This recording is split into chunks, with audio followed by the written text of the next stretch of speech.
오늘 제목을 보면은 조금 자극적이죠. 분쟁 문제입니다. 시끄러우면 안 된다는 겁니다.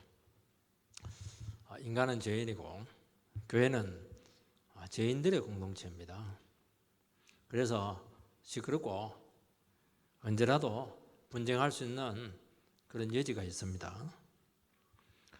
죄인이라고 할 때 그 말은 뭘 얘기하냐? 죄인은 인간이 하나님처럼 데리고 한 겁니다. 그래서 인간은 하나님 중심이 돼야 되는데 하나님을 밀쳐내버리고 내가 중심이 돼야 되겠다 하는 것이 죄인입니다. 그러니까 인간의 그 핵심은 뭐냐? 교만한 겁니다. 그래서 분쟁하는 곳을 가면 전부 다 자기가 옳다고 그래요. 내가 정통이라고 그럽니다. 내가 하나님 뜻이라고 해요. 근데 분쟁하고 있다는 그 자체가 이미 교만의 영에 쌓이고 있는 거예요. 겸손하면 그런 말이 안 나오는 겁니다. 마귀는 참소의 영이고 분쟁을 일으키는 영입니다. 항상 그 마귀의 존재가 있으니까 더 복잡한 거예요. 두 사람의 문제만이 있는 게 아니에요, 이게. 그래서 사소한 차이를 극복하지 못하게 하고 지나치게 의심하게 하고 주변적인데 얼마든지 넘어갈 수 있는데 그거 천국 가고 안 가고의 문제도 아닌데 그걸 뭐 침소봉대에서 확대시키고 의심하게 하고 반목하게 하고 편을 나누고 이렇게 하는 겁니다. 그래서 교회가 이게 말씀이 없고 은혜가 없으면은 이 주변적이고 작은 것에 목숨을 겁니다. 잘못된 또 이단적인 가르침이 교회에 들어오면은 이 가르침의 문제로 분쟁의 원인이 되기도 합니다. 또 설교나 이 가르침이 이단은 아니지만 이게 또 문제가 될 수가 있어요. 왜 그러냐니까 사람들은 메시지에 관심을 가져야 됩니다. 그런데 메시지를 전하는 메신저에 관심을 가지는 게 문제입니다. 나는 저 목사님이 좋다. 나는 이 선생님이 좋다. 이게 분쟁의 씨앗이 되는 것이죠. 그건 수단인데 메시지가 중요한 거예요. 메시지. 교회 프로그램이나 집회 방식 때문에 이거는 신학적인 문제를 일으켜가지고 교회가 또 시험에 드는 경우도 참 많습니다. 이거 보면 몇 가지만 열거를 했는데도 불구하고 교회가 얼마나 불안정해질 수가 있고 깨지기 쉬운 공동체인가, 우리가 얼마나 조심해서 교회 생활을 해야 될 것인가 하는 것을 짐작을 할 수가 있습니다. 고린도 교회는 바울이 전도해서 부흥을 시킨 교회입니다. 그런데 교회 초창기에 벌써 뭐가 나와야 됩니까? 선교한다. 그리고 막 그냥 많은 사람들에게 막 복음을 전했다. 이렇게 하면 좋은데 이미 초창기에 분열 문제가 벌써 나오고 있습니다. 많은 여러 가지 지적사항인데 제일 첫 번째로 분열을 이야기합니다. 분쟁을 이야기합니다. 바울 사도는 이 문제를 가장 심각하게 봤다고 하는 것을 알 수가 있습니다. 그래서 고린도 교회는 네 파로 나눠집니다. 누구의 가르침을 받았냐, 선생님을 중심으로 해서 네 파가 생겼죠. 교회가 두 조각 나도 난리입니다. 네 조각이 나면 이건 난리가 아니고 회오리 바람이에요. 너무 시끄러웠어요. 분쟁이 일어날 때 보면은 신앙의 본질에 대해서 자꾸 주장을 많이 합니다. 내가 정통이고 내가 옳고 내가 주님의 뜻이고 그렇게 하는데 그 본질이 결국에는 뭐냐? 자기를 주장하고 자기 기득권을 내세우고 자기 정당성을 주장하기 위한 근거로 쓰이는 수단 하나밖에 되지 않습니다. 그거는 말씀을 잘못 쓰는 겁니다. 말씀에 복종해야지. 하나님의 말씀을 자기의 정당성을 끌어들이는 도구로 삼게 되면 그 무서운 무기가 됩니다. 다른 사람을 죽이는 무기가 돼요. 자기를 죽여야 되는데 다른 사람을 죽이는 겁니다. 복음은 절대로 나누지 않습니다. 여러분, 하나님의 말씀을 들었는데 교회가 나눠지고 있다. 그거는 복음이 아닙니다. 아무리 바른 말 해도 그거는 인간의 사상이 들어가 있는 겁니다. 인간의 사상은 반드시 나눠지게 합니다. 그리고 복음은 사람의 차이를 중요하게 여기지 않습니다. 인간은 사람의 차이를 굉장히 부각을 시켜요. 그래서 그들은 신앙의 정당성을 메시지가 아니라 메신저에 두었기 때문에 이런 사태가 벌어지게 된 것입니다. 첫 번째는 분열의 양상이 어떻게 전개되고 있는가 하는 것입니다. 11절, 12절 말씀을 읽어보면 내 형제들아 글로의 지편으로 너희에 대한 말이 내게 들리니 곧 너희 가운데 분쟁이 있다는 것이라. 내가 이것을 말하거니와 너희가 각각 이르되 나는 바울에게, 나는 아볼로에게, 나는 게바에게, 나는 그리스도에게 속한 자라 한다는 것이니.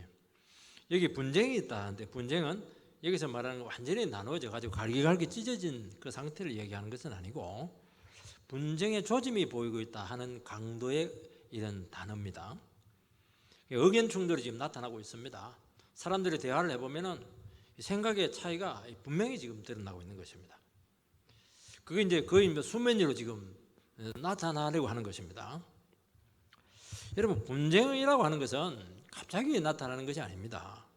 작은 차이가 있고 이 사소한 문제가 발단이 되어서 그것이 그때그때 극복이 돼야 되는데, 하나님의 말씀으로 은혜로 극복이 돼야 되는데, 그게 안 되면은 이 안에서부터 그 서서히 골마 터지기 시작합니다. 대부분의 문제가 사람들은 있어도 막 쉬쉬 이렇게 합니다. 진짜 왜냐니까 이게 사람의 안면이기 때문에 이걸 잘 드러내려고 하지 않습니다. 근데 그게 이제 본격적으로 수면 위로 나타나게 되면은 수습이 안 됩니다. 그래서 교회는 어떻게 해야 되느냐? 이미 문제가 터지면 안 돼요. 그거는 이미 갈라져 떨어져 나갈 수밖에 없습니다. 그래서 교회는 다 2분열, 3분열, 4분열, 5분열까지 이렇게 하는 겁니다. 그 교회는 어떻게 해야 되느냐? 거기까지 안 가도록 미리미리 이렇게 그 문제를 처리를 해야 됩니다. 이게 굉장히 중요해요. 그 교회는 다른 걸로 하면 안 되고 오직 복음의 말씀, 하나님의 말씀만이 사람을 하나 되게 하기 때문에 쫄하고 말씀 중심으로 성도들을 하나로 만들어야 되는 겁니다. 바울이 지금 에베소에서 사역을 하고 있었는데, 그래야도 이제 분쟁에 대한 소식을 지금 소문을 듣고 있었어요. 그런데 이 글로이라고 하는 그 집에서 보낸 종으로부터 이 구체적인 소식을 듣고 이 편지를 지금 쓰고 있습니다. 이 글로에는 누구냐니까 아주 부유한 여성도입니다. 종을 가지고 대륙을 건너서 무역을 할 정도니까 굉장히 잘 사는 사람이죠. 이 글로에라고 하는 그 성도가 기도하는 중에 이 교회 분쟁 문제를 우리끼리 끌어안고 있을 게 아니고 사도 바울에게 전해줘야 되겠다. 그런 아마 하나님께로부터 응답을 받았던 것 같고, 그래서 그 종을 보내서 이것을 구체적으로 알려주게 되었다는 그 경위를 지금 설명을 하고 있습니다. 바울은 분쟁에 대한 그 출처를 그들에게 아예 드러내놓고 공개적으로 밝히고 있습니다. 내가 뒤를 조사해보고 살펴봤는데 너희들 그런 문제가 있다면서, 그렇게 하면은 완전 기름을 붓는 것처럼 더 문제를 어렵게 하고 힘들게 할 수가 있습니다. 그래서 어떻게 하냐니까 바울은 글로의 편으로 내가 구체적으로 너희들에 대한 이야기를 들었다, 이런까지 거명을 해가면서 출처를 밝히는 것을 오해하지 말라는 거예요. 나도 근거를 가지고 얘기하는 거니까 물어보라는 게 그 사람에게. 교회는 소문이 무성하고 정말 많은 곳입니다. 주님께서는 귀는 두 개고 그 말은 자꾸 들으라는 건데 입은 하나잖아요. 근데 반대 안 듣고 입을 자꾸 쓰는 겁니다. 입은 기도하고 찬송하라는 것인데 입을 자꾸 많이 쓰는 겁니다. 잘 들어야 되는데 입은 다물으면 되지만 귀는 못 다물잖아요. 이거는 귀는 늘 열려 있는 것은 항상 들으라는 거거든요, 말씀을. 근데 입을 다물고 있었는데 자꾸 입을 얘기를 벌리니까 정말 말이 많습니다. 그래서 그 출처가 불분명한 경우가 항상 시험거리가 될 수가 있습니다. 그래서 우리는 그 출처가 분명하지 않으면 말하지 마세요. 근거가 명확하지 않으면 저한테 더 이상 말하지 마십시오. 그리고 기도하세요. 그렇게 건면을 해야 마귀가 틈을 타지 않습니다. 이게 굉장히 중요한 겁니다. 그랬단 말이지, 그 집사님이 그랬단 말이지, 이러면부터 막 그냥 누드덩이처럼 커져가지고 나중에는 막 그냥 감당이 안 되는 것입니다. 자기 생각, 자기 느낌, 그 자기 생각, 자기 느낌이에요. 그냥 자기 생각 그래 할 수가 있는 거예요. 그런데 그걸 일반화시켜서 많은 사람들이 그러더라, 그렇게 하는 겁니다.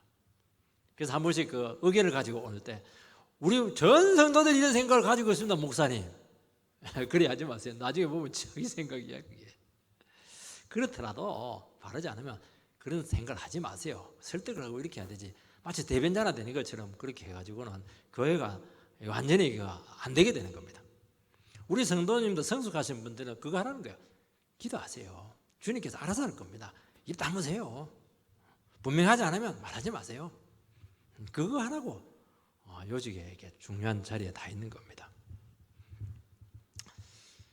여러분, 교회에서는 확실하게 드러난 것이 아니면 말하지 않아야 되고, 한 90% 이상은 말 안 하고 가만히 기다리고 기도하고 있으면 전혀 문제가 안 되고 다 넘어가는 문제입니다. 고린도 교회는 4개 분파로 분쟁이 나타났습니다. 바울파, 아볼로파, 게바파, 그리스도파. 교회가 얼마나 시끄럽고 난리가 나겠습니까? 고린도 지역은 헬라 철학이 황성한 곳입니다. 헬라 철학의 핵심 중에 하나가 뭐냐니까 영육이원론, 육체는 더럽고 영혼은 깨끗하다. 그게 이제 교회에 들어왔죠. 육체는 더러우니까 이 몸은 아무데나 써도 돼요. 음란한 짓을 해도 되고 우상 숭배해도 되고 방종해도 되고 이런 경향이 교회 안에 나타나게 되었던 것이죠. 또 이 고린도 지역은 헬라 지역이니까 철학이 그리고 수사학이 아주 높게 평가를 받았습니다. 복음은 정말 놀라운 신부들이 많거든요. 복음은 놀라운 교리들이 많아요. 이것은 이제 수사학과 철학으로 오해를 해서 서로 막 말씀을 가지고 말 자랑하고 말 잘한다고 그러고 지식 경쟁하고 그렇게 경쟁을 벌였던 것입니다. 그리고 또 반대편의 사람들이 있었습니다. 금욕적인 사람들이 나타났습니다. 왜냐하니까 육체는 더럽고 영혼은 깨끗하기 때문에 육체를 막 금욕을 시켜야 된다는 겁니다. 그러면 영혼이 깨끗해지게 된다는 것이죠. 이게 이제 금욕주의죠. 그래서 결혼도 하지 말라고 그러고 시장에 나온 고기는 전부 다 우상에서 바쳐진 그런 재물이기 때문에 먹지 말라고 그렇게 하고 이런 문제들이 굉장히 문제가 되었어요. 얼마든지 극복이 될 수 있는 문제인데 이게 그 고린도 교회에서는 중요한 문제가 되었던 것입니다. 방종과 열광주의자들, 이것들은 말이 도덕도 없고 윤리도 없고 정말 예수 믿는 것도 아니다. 그렇게 하면 금욕주의자들이 막 공격을 하는 거예요. 영적 거만이죠. 그래서 공격한다는 것 자체가 거만한 겁니다, 여러분들. 기도해 줘야죠. 기다려 줘야죠. 또 방종주의자들은 이 금욕주의자를 바라보니까 이것들은 아무것도 못하네. 음식도 못 먹고 말이지. 날도 그냥 힘들어하고 말이지. 신앙이 이렇게 대범하지 못해서 해야 되겠나. 약한 자들이다. 그렇게 하면 또 멸시를 하는 겁니다. 교회는 그래요. 이런 혼란한 양상 중에서 아볼로라고 하는 아주 대설교자가 방문하게 되었고 그것보다 더 위대한 사도 게바까지 이제 또 그 다음에 연차적으로 방문을 하게 되면서 문제가 굉장히 복잡해지기 시작했습니다. 여러분, 고린도 지역은 지식과 언변을 굉장히 최고로 칩니다. 그래서 이 알렉산드리아 출신 대설교자 아볼로에 대해서 사람들이 막 열광을 해요. 그의 성경 해석 능력, 그의 말주변, 수사학적인 능력, 이게 뭐 너무 탁월했던 겁니다. 1대 목사님이 바울이고 2대 목사님이 아볼로인데 완전히 혼을 빼놔버렸어요. 2대 목사님 와가지고. 바울은 창립자지만 자기도 늘 얘기했잖아요. 나는 글은 좋지만 말은 졸하다. 이걸 굳이 쓰는 이유가 뭐냐니까 그 당시 사람들은 이 말주변을 최고의 그 가치로 쳤다는 것을 알 수가 있습니다. 그래서 바울의 가르침은 낮게 취급을 받았다는 것을 알 수가 있습니다. 반면에 유대 기독교인들 또 금욕적인 이방 크리스찬들로 추적되는 그 연약한 형제들이 또 여기 계속 나와요. 연약한 형제라고 하는 것은 복음 안에서 자유인데 구약 율법, 할례 이런 전통 이런 것들 때문에 못하는 게 많은 겁니다. 그게 약한 자들이에요. 그 연약한 자들이다. 이렇게 매여서 사는 신앙생활을 하시는 분들이 있거든요. 우리는 그런 사람들이 신앙이 좋다고 하는데 여기서는 약한 자들이다. 그렇게 이야기를 합니다. 그러니까 이제 이 사람들은 베드로가 좋은 겁니다. 베드로는 정통 유대교 출신이거든요. 그래서 베드로는 또 사도의 수장이고 바울보다는 사도성이 훨씬 더 우위에 있었던 것입니다. 뭐니 해도 베드로 사도가 최고야. 그래서 이제 개파파가 생긴 거예요. 이게 아무래도 이 바울의 가르침은 율법이나 할례를 부정하는 것처럼 오직 믿음으로 구원받는다 하니까 이게 좀 뒷전으로 밀려가는 것처럼 보니까 연약한 자들은 굉장히 두려운 겁니다. 이게. 그래서 이것에 거부감을 가지고 있었던 부류들, 이 사람들이 개파파입니다. 그래서 이 아볼로파, 개파파 이 두 파에 대항해서 왜 그렇게 하냐, 오리지널이 제일 낫다. 우리는 처음부터 바울에게 배웠다. 창립 멤버들은 또 전부 다 바울파예요. 이게.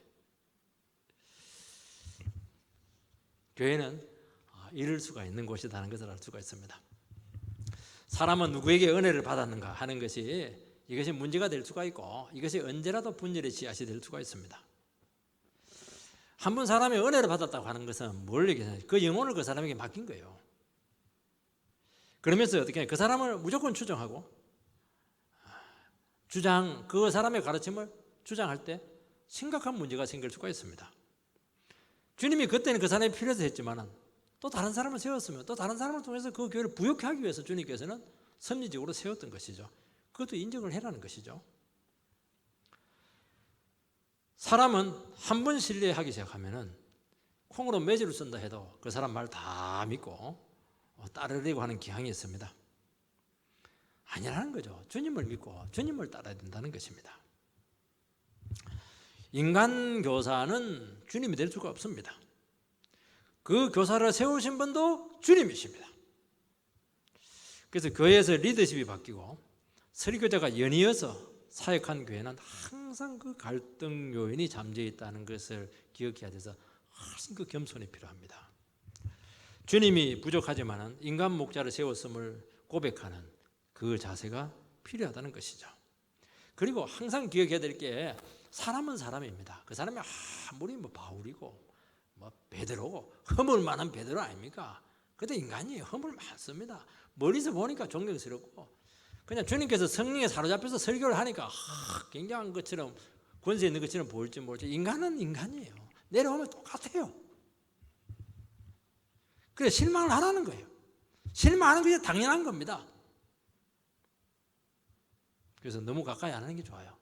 아이고 저 목사님 믿고 따랐다면 저도 인간이네. 빨리 실망을 하는 게 좋을 줄 믿습니다. 그래야 아이고 인간 믿지 말고 예수님만 믿자. 그렇게 믿음으로 나오기 때문에 그렇게 하는 것입니다. 여러분 설교에 대해서도 실망할 필요가 있어요. 인간이 하는데 완벽할 수가 있겠습니까? 그러면 어떻게 합니까? 아이고 당신도 인간이네. 역시 오리지널 성경이 최고야. 그래도 혼자 막 성경 엄청나게 읽고 큐티하고 이렇게 하는 거예요. 잘하는 거예요 그거. 이 네 번째 부류가 이제 그리스도파인데 이거 가만히 보니까 이게 인간 지도자들 이게 따를 것이 아니고 안 되겠다. 직접 주님을 따라야 된다 하는 겁니다. 이 꼴 저 꼴 보기 싫고 직접 주님 가르침 받겠다. 이런 파가 이제 그리스도파입니다. 재림하신 예수님이 나타난 게 아니에요. 이거는 자기들이 그렇게 이름을 지은 것입니다. 성령님을 통해서 부활하신 주님과 직접 교제할 수 있다. 이렇게 되는데 이거 굉장히 위험한 것인데 이것이 신비주의자입니다. 주님께서는 반드시 교회를 세울 때 인간 목자를 세워서 교회를 다스리게 합니다. 질서가 굉장히 중요해요. 이런 사람들은 교만하기 때문에 나는 예수님하고 직통하는데 뭐 인간의 목사가 필요 없고 장로도 필요 없다. 질서를 어지럽히는 겁니다. 이게 제일 위험한 거예요. 우리는 그리스도파 이러면 제일 고매한 것처럼 보이는데 제일 위험한 거예요. 이것도. 뒤에 나오는 게 제일 세잖아요. 그래서 교회 안에 보면 열강주의자도 있고 신비주의자도 있고 금욕주의자도 있고 방종주의자도 있고 자유주의자도 있고 별의별 다양한 컬러들이 있습니다. 이게 교회입니다. 이걸 인정을 해야 된다는 거예요. 그래서 교회가 하나 되는 것이 얼마나 주님께 답답했으면 예수님이 십자가에 못 박혀 죽었겠습니까? 이 방법 외에는 안 되는 거예요. 죽어버려야 돼 그냥. 전부 다 자기가 정통이라고 그러고 그 근거를 유명한 교사 사도들을 끌어들여서 주장하면서 막 경쟁을 하는 겁니다. 그 속에 교만이 영이 역사하고 있는 겁니다. 그래서 자기 뜻과 같이 하는 사람끼리 끼리끼리 파당을 짓게 되고, 그러면서 보이지 않는 전선이 형성이 되게 되고 파워게임 양상을 보이면서 갈등의 골이 깊어지는 겁니다. 이게 교회 문제예요. 전부 다 이런 식으로 교회는 문제가 된다는 것입니다. 고린도 교회는 정말 열정이 많았습니다. 좀 부족하면 좀 나은데 너무 지나친 거예요. 이거 해도 너무 많은 겁니다. 우리나라도 정말 넘치는 것은 모자란 것보다 못하다고 하잖아요. 은사도 막 넘치고요. 지적 탐구심이 막 너무 지나쳤습니다. 너무 잘 믿으려고 하다 보니까 서로 자기 자신들의 독특한 신앙 칼날을 포기를 안 해요. 그리고 그것을 점점 주장하고 유지 강화시키려고 하고 있었다는 것입니다. 사람은 어쩔 수가 없습니다. 배운 대로, 먹은 대로, 경험한 대로, 영향받은 대로, 은혜 받고 참 감동받은 대로 그렇게 가려고 하고, 그게 익숙한 겁니다. 그거 바꾸는 게요 정말 힘듭니다. 왜냐하면 자기가 그냥 죽어버려야 되거든요. 모든 걸 다 잃어버린 것 같은 그런 뼈를 깎는 고통이 동반되기 때문에 그렇게 하는 것입니다. 그리고 그것이 모든 것이다. 그것도 한 부분인데 큰 하나님 나라에서 참 작은 부분이거든요. 10절 말씀을 읽어보면, 형제들아 내가 우리 주 예수 그리스도의 이름으로 너희를 권하노니 모두가 같은 말을 하고 너희 가운데 분쟁이 없이 같은 마음과 같은 뜻으로 온전히 합하라. 이 권한다 하는 것은 권면한다 이런 의미도 있지만은 훨씬 간절합니다. 애원한다 이런 뜻을 가지고 있습니다. 바울은 뭐가 아쉽겠습니까? 근데 애원을 해요. 막 간절히 하나 돼줬으면 너무 좋겠는데 있지. 너희들 왜 그러니? 그렇게 권면합니다. 어떻게 권면합니까? 같은 말을 하고 같은 마음을 가지고 같은 뜻을 가지라는 겁니다. 세상에 이것처럼 어려운 게 어디 있습니까? 부부도 말이 달라요. 부부도 마음이 갈라져 있어요. 막 뜻이 다 달라요. 의견이 다 달라요. 교회는 10사람이 있으면 10가지 뜻이 있고요, 100사람이 있으면 100가지 의견이 있는 거예요. 세상에 어떻게 그거 다 맞춰줍니까? 그거 안 맞춰주면 막 사랑 없다 이러면서 교회 떠나버리고 이렇게 하니까 참 교회는 어려워요. 그래서 바울이 애원하듯이 제발 한번 봐줘라. 내가 죽겠다. 막 너희들 의견 때문에 내가 피 말려 죽겠다. 막 예수님이 뭔가 십자가 달리면 죽겠지만 나는 뭐 그럴 용기도 없고 와우 미치겠다 이러면서 애원을 하듯이 교회는 한 목소리가 나야 된다. 원보이스. 이 강대상이 굉장히 중요한 겁니다. 교회는 한 소리가 나야 돼요. 사람들은 다 다양한 경험을 가지고 있고 다양한 가르침과 다 삶의 궤적이 다르기 때문에 한 마음이 되기가 그렇게 어렵습니다. 그런데 바울 사도가 이 권면을 하는 것은 가능하기 때문에 이런 권면을 하는 것입니다. 어떻게 해요? 순수한 복음을 지속적으로 듣고 그리고 하나님의 말씀을 지속적으로 우리를 하여금 영향을 받게 할 때 놀라운 일이 생기는데 생각이 바뀌기 시작합니다. 내 생각이 전부가 아닐 수 있다. 그런 의식이 생기기 시작합니다. 나는 하나님의 전체적인 부분에서 너무 작은 부분을 가지고 전부라고 쏟고 있었구나. 그러면서 하나님의 말씀을 같이 듣는다는 게 왜 이렇게 중요하냐면요, 여러분들이 하나님의 말씀을 듣는다는 것은 성령이 그 가운데 운행을 하는 것입니다. 그래서 성령님께서 각자의 마음속에 공통 신앙 경험을 하게 하는 것입니다. 이게 굉장히 중요해요. 그래서 교회도 좀 시간이 가야 돼요. 그래서 개척교회나 어린 교회들은 늘 시끄러워요. 시간이 가고 따듬어지고 그렇게 해야 된다는 것입니다. 사람은 자기 경험, 자기 가르침, 자기 지식을 대단하게 여깁니다. 왜냐하면 자기는 목숨 걸고 그것을 지켰거든요. 남에게 없는 작은 것을 붙들고 막 차별화시킵니다. 복음은 반대예요. 복음은 웬간한 것은 똑같다고 생각해요. 당신이나 나나 다를 게 하나도 없습니다. 동일한 과정이 복음이거든요. 인간적인 요소, 세상적인 가치가 아무것도 아닌 것이 되게 하는 거. 죄인이 뭐 할 말이 뭐가 많습니까? 복음은 죄인이라는 거 아닙니까? 오직 예수의 공로밖에는 주장할 것이 없다고 이야기하는 것이 복음이잖아요. 인간의 소리가 없어지게 하는 게 복음입니다. 주님 앞에 서니까 아무것도 아니야 그거. 복음은 그래서 순수한 교제를 하게 하고 자유를 주고 풍성하게 하고 더 하나 되게 하는 것입니다. 그래서 교회는 바른 복음에 대한 분별력이 있어야 되고, 그리고 진정한 은혜를 사모해야 됩니다. 은혜라고 해서 똑같은 게 아니에요. 믿습니까? 아멘. 그 공산주의처럼 그렇게 하는 것은 이것은 진정한 은혜라고 할 수가 없어. 복음이 선포될 때 우리 가슴 속에서부터 성령으로 강력한 역사가 나타나야 된다는 것입니다. 그리고 바른 말씀에 대한 확실한 지침이 우리에게 있어야 된다는 것입니다. 그렇게 될 때 우리가 만들어져요. 복음의 핵심적인 것과 주변적인 것을 분별하게 되고, 이것은 이래도 되고 저래도 되고, 이걸 얼마든지 극복될 수 있는 문제고, 말씀 복음은 지켜야 된다, 이렇게 가게 될 때 그래도 교회는 하나 될 수 있습니다. 하나 되기만 하면 폭발이 나타납니다. 두 번째는 복음의 본질로 돌아가야 된다고 말씀하고 있습니다. 13절 말씀을 읽어보면 그리스도께서 어찌 나뉘었느냐, 바울이 너희를 위하여 십자가에 못 박혔으며 바울의 이름으로 너희가 세례를 받았느냐. 이제 교회 하나됨의 기초를 지금 말씀하고 있습니다.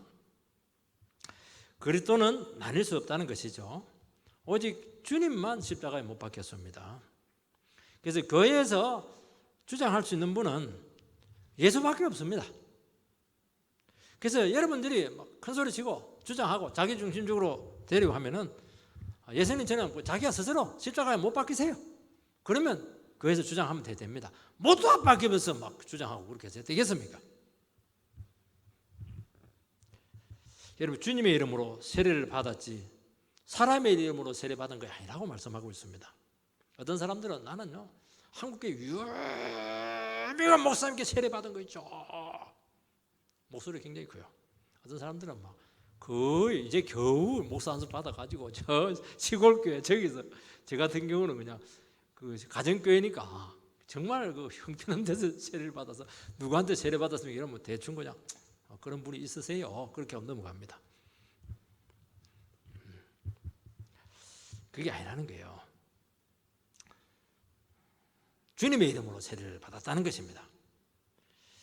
교회의 하나됨은 오직 주님의 공로와 구속의 은혜입니다. 자기 주장하고 분쟁하는 것은 주님의 하나됨을 찢는 행위라고 말씀을 하고 있습니다. 여러분, 분쟁을 조장하는 이유는 딱 하나입니다. 교만하기 때문에 그렇게 하는 것이고, 주님 되기 대신에 자기 자신을 앞세우고 주장하고 싶어하는 마음이 있기 때문에 그렇게 하는 것입니다. 복음은 인간적인 요소, 인간적인 차이를 없애는 것이 복음인 것입니다. 사회에서는 아무리 잘 나가고 사회에서는 아무리 명성이 있고 교회에서는 똑같아요. 죄인이에요. 그 형제고 자매입니다. 그리고 직분만 불러주면 돼요. 직분도 그 계급이 아닙니다. 우리가 자꾸 교회에서 직분을 계급이라고 하는데, 직분이 높으면 뭡니까? 더 종이 되는 거예요. 그래서 이 교회에서 최고의 종은 누굽니까? 담임 목사가 최고의 종입니다. 최고의 주인은 누굽니까? 이제 온 사람, 오늘 온 사람이 제 주인이에요. 그 사람은 아무것도 안 하고 감 내놔라 떡 내놔라 해도 돼요. 그리고 오래되고 제일 직분 높은 사람은 아예 막 여기에 나비 넥타이 차고 찬송 부를 때만 하지 말고 네킨 차고 신성관 차고 딱 이래가지고 뭘 시키겠습니까? 그렇게 하면 딱 은혜스러운 교회가 돼요. 제가 그래야 되는데 참 복음 안에는 인간은 죄인이고 우린 전부 다 세례 대상입니다. 세례가 뭐죠? 죄된 삶을 청산하고 주님과 함께 새 인생을 살겠다, 공개적으로 공부하는 것입니다. 십자가 구속으로 자기 자신은 없어지고 주님만이 모든 것이 되는 것입니다. 자기 자신을 주장하는 것은 십자가에 자기 자신을 못 박지 못했기 때문에 나타나는 현상입니다. 여러분, 죽은 자들은 안 싸웁니다. 산자와 죽은 자의 특징이 뭡니까? 팍 찔러보면 돼요. 팍 집어가 보면은 왜 그래? 이러면 이제 산 사람이죠. 팍 집어갔는데 가만히 있어. 죽은 사람입니다. 그 사람이 십자가에 못 박혀 죽은 사람이에요. 그리 되라는 거예요. 얼마나 성질이 남아가지고 막 그냥 자기가 막 살아가지고 난리예요. 그거. 주님도 고생을 많이 하실 것 같아요. 그거 고치려면 얼마나 억수로 맞으려고 하는지 모르겠어요. 자기가 살아있고 잘 알고 있고 잘 믿는다는 것은 주님이 자기 자신의 몸을 찢으심의 의미를 모르고 있기 때문에 그렇게 한다는 것입니다. 그들이 붙든 인간 선생은 주님이 보낸 도구입니다. 그들과 그들도 교회를 책임질 수 없어요. 주님께서는 그들을 통해서 복음을 듣게 하고 그리고 다양한 교사들을 세워가지고 선생들을 세워서 복음이 이렇게 다양하다는 것을 경험하도록 편협되지 않도록 신앙을 풍성하게 돕도록 주신 도구들입니다. 나의 취향에 맞는 종이 있고요. 내하고 좀 안 맞는 종이 있고 그렇게 하면 자기 취향에 맞는 사람을 자꾸 이렇게 주장하고 따라가고 그렇게 하지 말라는 겁니다. 뭐 좋아할 수는 있지만은 그냥 그것도 하나님께서 한 쓰시는 도구에 불과하고 주님을 붙잡으라 그렇게 말씀하는 것입니다. 여러분 분쟁과 갈등을 해결하는 길은 복음의 본질로 들어가야 됩니다. 자기 신앙이나 주장이 옳다는 정통성을 주장하지 말라는 것입니다. 여러분 갈등과 분쟁이 왔다고 하는 것은 이미 싸움이 시작이 된 것이고 주도권 문제가 지금 들어가 있고 파워 게임이 지금 진행되고 있는 것입니다. 이때 어떻게 해야 됩니까? 복음을 아는 사람들은 예수님처럼 자기가 찢기는 거예요. 자기가 못 박히는 겁니다. 자기가 희생양이 되면 돼요. 누가 그렇게 합니까? 옆에 사람을 십자가에 못 박아버리고 희생양을 시켜버리죠. 주도권을 내려놓고 자기 포기하는 것이죠. 그러면 어떻게 됩니까? 욕 많이 들어먹어요. 현실적인 기득권, 현실적인 것들을 많이 잃게 돼요. 그렇지만은요, 하나를 얻습니다. 뭘 얻죠? 복음을 얻습니다. 말씀의 능력을 얻습니다. 주님이 그 사람을 붙들어 줍니다. 끝까지 붙들어 줍니다. 절대로 안 망해요. 자기 주장에 교회를 망가뜨리는 사람 보세요. 그 사람도 망하고 속한 사람도 재미없을걸요. 여러분 눈에 보이는 것을 잃을지라도 영혼이 살아야 되지 않겠습니까? 미래가 살아야 되지 않겠어요? 여러분 주님께서는요 교회를 복되게 한 영혼을 최고로 복된 사람으로 축복하신다고 말씀하고 있습니다. 야만과 교만으로 자기를 내려지 못해서 분열을 획책한 영혼들에게는 반드시 책임을 묻겠다고, 주님의 몸을 다시 찢은 영혼에게는 그 죄를 반드시 어떻게 감당하려고 그렇게 하느냐고 우리에게 도전하고 있는 것입니다. 여러분 분쟁 중에 복음의 본질이 심각하게 도전을 받습니다. 그때 어떻게 해야 됩니까? 복음을 지켜야죠. 우리 인생을 던지고 주님께 충성을 드릴 수 있는 좋은 기회가 옵니다. 그거 뭡니까? 자기를 희생양으로 던져버리면 되는 거예요. 그게. 그러면 복음이 건져지는 것입니다. 마지막으로 복음의 본질을 붙드는 방법이 무엇이냐 하는 것입니다. 사도는 자기가 세 사람에게만 세례를 준 것에 대해 참 다행이다 그렇게 그들에게 고백을 합니다. 바울이 처음 복음을 전할 때 세 사람은 은혜 받은 영혼들이죠. 이 그리스도의 이름으로 세례를 주었으므로 이 바울 사람이 아니라는 겁니다. 바울은 그 당시는 몰랐는데 딱 세 사람에게만 세례를 준 것이 얼마나 다행이고 고마운지 모르겠고 그게 하나님의 섭리였고 하는 것을 그들에게 고백하면서 감사를 하고 있습니다. 바울 자신은 세례를 주는 것보다는 복음을 전하고 전도하는 일에 더 소명을 가졌다 그렇게 고백을 합니다. 그래서 세례는 다른 목회자에게 위임을 하고 맡겼다는 것입니다. 여러분 각자에게 목회의 영역이 있고 부르심이 있다고 말씀하고 있습니다.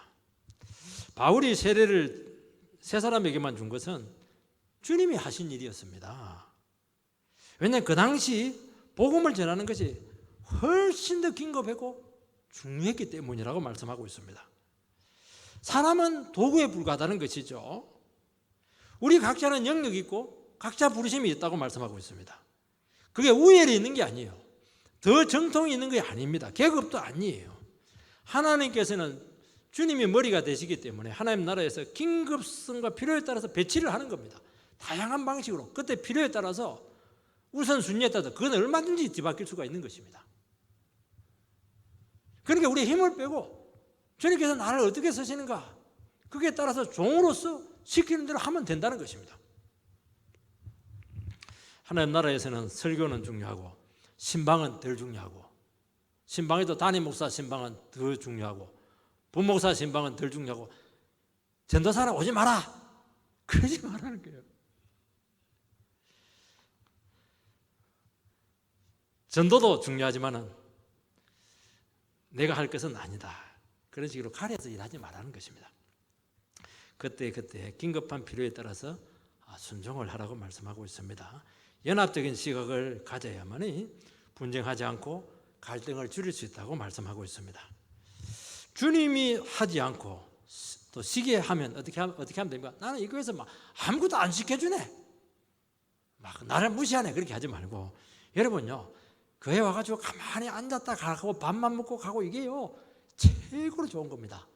이걸 너무도 적용하지 마시기 바랍니다. 그냥 튼튼하고 할 수 있는데도 불구하고 막 어디에 하면서 안 하고, 그건 게으른 겁니다. 악하고 게으른 종아. 근데 뭐 어쩔 수 없어가지고 안 시키고 이렇게 하면은 하나님께 나에게 최고로 좋은 은사 좋네, 앉아서 예배드리고 은혜 받고 가는 거 최고거든요. 안 시킨데 어떻게 해요?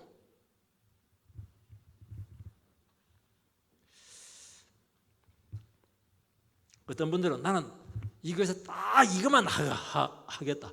그럼 네가 주님이냐, 네가 주인 다 해라. 그런 게 어디 있어요? 빗자루 해라, 설거지해라, 그럼 또 하는 거죠. 뭐 주인이 시키는 거죠. 뭐 종의 자세가 아니라는 것입니다. 각자의 위치에서 주님이 시키는 것에 최선을 다할 때 나중에 보면 너무너무 아름다운 조화가 생기고 하모니가 생기고 풍성하고 다 소중하고, 눈에 보이는 건 눈에 보이지 않는 은사들 전부 다 귀하고, 당신이 있어야 교회가 세워진다고, 전부 다 그런 고백이 있게 되기를 바랍니다. 고린도 교회는 그때마다 필요한 종들을 보내어서 효과적으로 교회를 세웠습니다. 역시 바울은 개척자예요. 불모지에서 그냥 복음을 쓰네, 그를 세우네요. 그거 받고 됩니까? 강력한 설교자를 아볼로를 보내가지고 그냥 붕을 다시 일으키는 겁니다. 그거 받고 안 되거든요. 정통 중에 정통인 개발을 보내가지고 또 교회를 한 번 더 세우는 겁니다. 주님께서 이 프레를 가지고 하는데 개발파가 있고 아볼로파가 있고 바울파가 있냐, 책망하고 있는 것입니다. 자기 취향과 스타일이 맞다고 주장하는 것은 어린 자세죠. 새 사역자가 그 교회를 세운 것은 정말 축복이고, 너희 교회를 얼마나 귀하게 여겼으면 그 기라산 같은 주의 종들을 보냈겠느냐, 그렇게 하는 것입니다. 너희들이 싸우는 바람에 이 세 사람과의 관계도 지금 어려워지게 되었다, 그렇게 위험을 이야기하는 것입니다. 17절 보면 그리스도께서 나를 보내시면 세례를 베풀게 하려 하심이 아니요 오직 복음을 전하게 하려 하심이로되 말의 지혜로 하지 아니하면 그리스도의 십자가가 헛되지 않게 하려 함이라. 사도는 복음을 전하는 데 소명을 다합니다. 말의 지혜로 하지 않는 것은 십자가를 헛되게 하지 않기 위해서다고 말씀하고 있습니다. 화려한 언변들, 사람의 정신을 빼는 방식으로 증거하면은 고린도 사람들은 너무 좋아요. 왜냐하면 말주변을 최고로 얘기거든요. 사람은 좋아할지 모르겠지만은 십자가는 빠지고 주님은 사라지고 인간만 남는다는 것입니다. 자기 자랑, 자기 과시고 자기 사람 만들게 된다고 말씀하고 있는 것입니다. 메시지는 사라지고 메신저만 기억에 남으면 실패입니다. 여러분들이 오늘 저녁 설교를 듣고 이 설교자만 기억에 남고 저 설교자가 무슨 말했는지 하나도 기억 안 나면 그거 실패입니다. 예화만 잔뜩 기억을 하고 말이죠. 말씀 덩어리는 하나도 그냥 기억이 안 나고 어렵다 이렇게 하면서요. 그렇게 하지 마시기 바랍니다. 주님은 사라지고 전하는 자가 더 중요하게 되는 것입니다. 전하는 자가 입은 옷들, 목소리들, 인물들 그거 기억이 안 나야 돼요. 그리고 자기 이름 석자를 반드시 버려야 됩니다. 여러분 교회에서는 자기 이름이 문제예요. 나를 드러내면 교회가 쪼개지게 될 것입니다. 좋은 교회 다닌 것, 유명한 목사에게 배우고 세례받은 것 그거 전부 다 버려야 됩니다. 오늘 사람들의 귀를 즐겁게 하고 말주변이 탁월하고 듣고 있으면 막 감탄이 막 나옵니다. 놀라운 예화 사용과 극적인 효과 정말 탁월할 겁니다. 과연 이것으로 십자가의 능력이 나타나느냐 그렇게 도전하고 있습니다. 여러분 우리는 명확한 복음을 제시해야 되는 것이고 명확한 복음으로 무장이 돼야 되는 것입니다. 그래야 내 의가 없어지고 자랑이 없어지게 되고 세상 인정을 다 흔들어 놓게 된다는 것입니다. 내가 아무것도 아닌 것이 돼야 되는 것입니다. 이것만이 영혼을 변화시키는 능력으로 나타나게 된다고 말씀하고 있는 것입니다. 가장 위험한 게 뭐냐? 내가 중요해지는 것입니다. 여러분들이 내가 지금 점점 교회에서 중요해지다 하면 그냥 힘을 빼버리세요. 막 그냥 공의 바람을 팍 빼가지고 시들시들해지시기 바랍니다. 내 중심으로 교회가 되고 있으면 위험한 거예요. 그러면 좀 도망을 가버려야 돼요. 왜 나처럼 안 믿느냐고 그렇게 하지 마시기 바랍니다. 다 주의 안에서 소중한 사람들이고 하나님의 말씀 앞에서 각자 신앙 양심을 가지고 자유롭게 믿음으로 서시기 바랍니다. 그렇게 하게 될 때 주님께서 성령님께서 우리 모두를 하모니께 풍성하게 만드실 것을 믿습니다. 그런 은혜가 되기를 축원드립니다.